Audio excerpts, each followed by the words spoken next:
Good day, ladies and gentlemen, and welcome to the show. I'm glad to have you guys here on this Sunday, July the 18th. Thank you for tuning in. Glad to have you guys here. Now, here's what I want to talk about. Excuse me. Here's what I want to talk about. There's a huge area out in the Midwest. You know, there's deserts in around Nevada and places like that. You know, but the whole Southwest and the whole Western Canada is not a desert. But I want to show you guys something. Let's get started. Let's open up the charts right here and take a look. These are fires that are burning. This is North America, as you can see. I'm going to zoom in on it. And this is where the smoke's going. Tremendous fires are burning, and you can see the smoke is going all the way up to the east side of the Atlantic coast. It's actually coming over Nova Scotia today. As we see, this is like a loop right here of like 48 hours or so, or 72-hour loop. And it just does the loop over and over again where the smoke's going and where the fire's. And we can zoom in here, and we can see out here in Western Canada, it's tremendous. All these fires, there's like and they're burning huge areas. And the smoke is pillowing off of them. But that's not the only place. If we zoom back out here, we can look back down in here, in around Idaho and places. You know, there's Idaho underneath the smoke.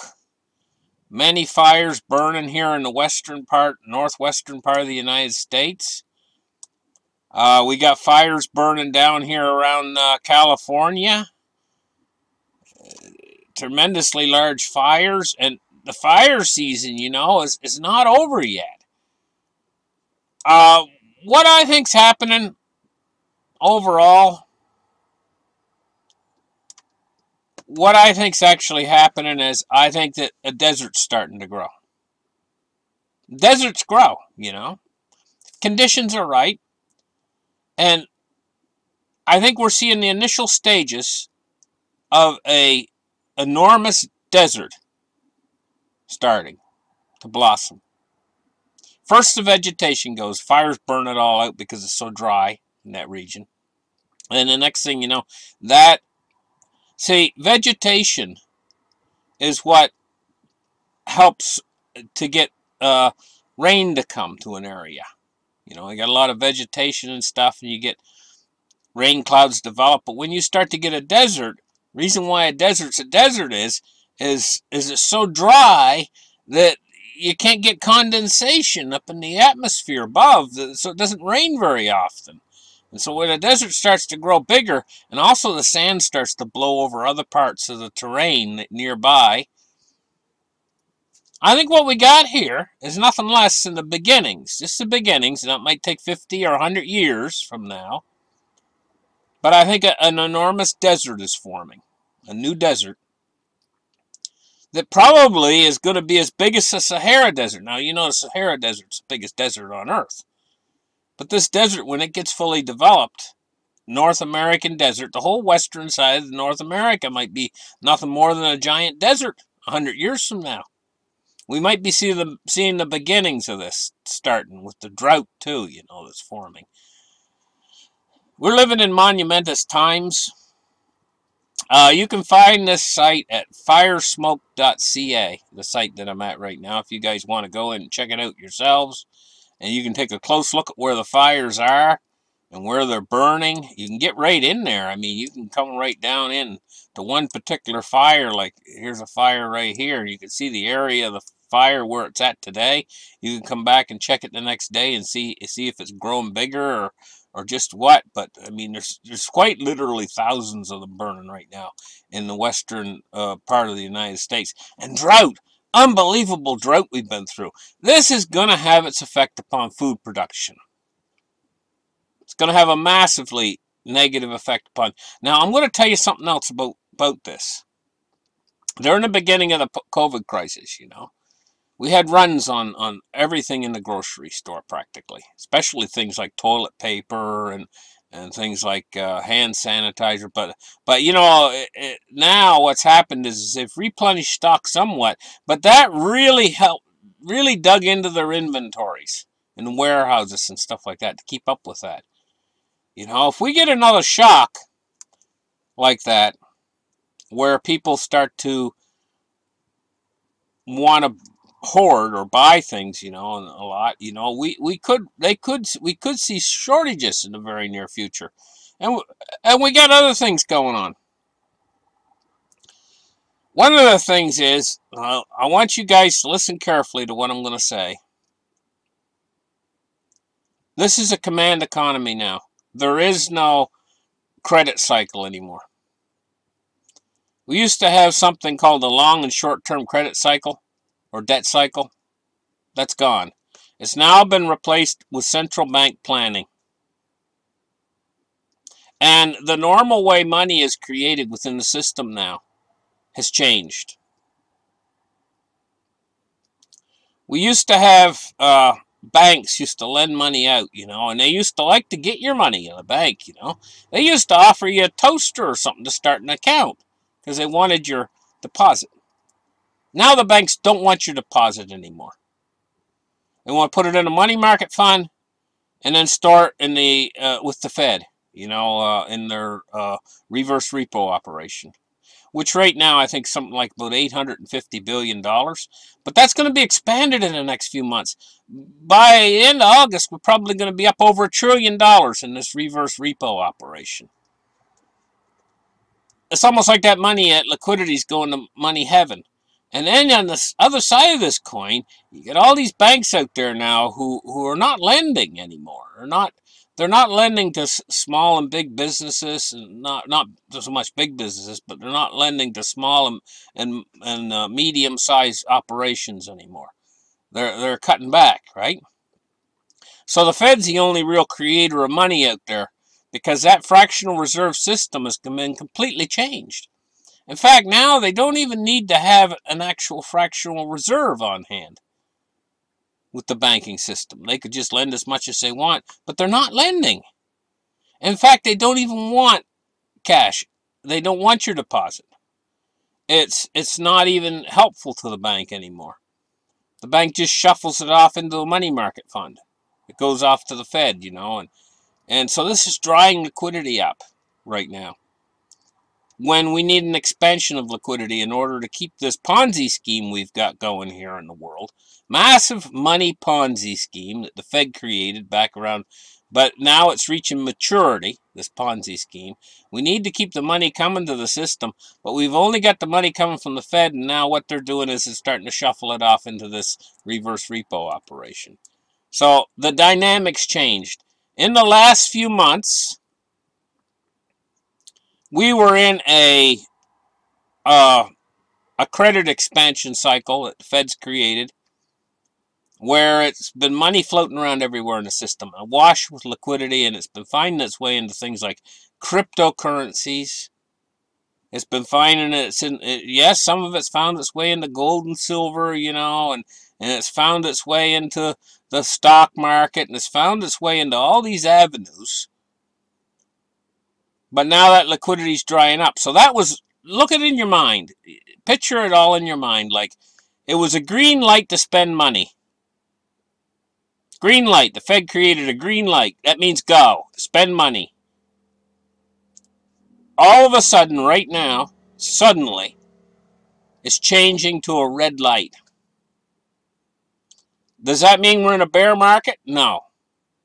But what it means is, it means that they're being more careful about where they're putting the money, and also they're starting to take money off of the table. In other words, the situation has changed, and I attribute it to this reverse repo operation.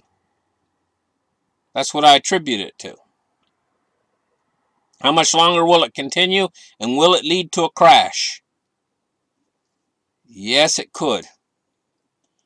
And it probably will.